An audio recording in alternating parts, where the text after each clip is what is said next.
तो सांग मैंने देखा आज फ्लिपकार्ट ग्रोसरी कौन अच्छी गणेश अटा जार रेट हो पड़ा 200 टंका। गणेश अटा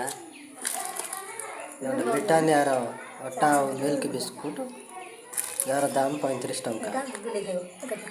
यह गोटे सल्ट बिस्कुट जार दाम मत पड़ा 35 टंका।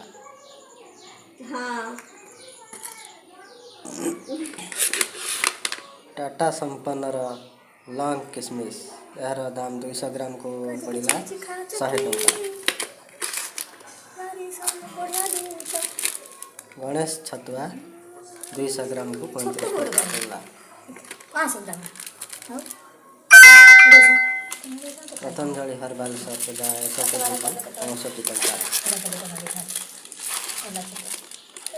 शुभ काटर निर्मल केसर चंदन अगरबत्ती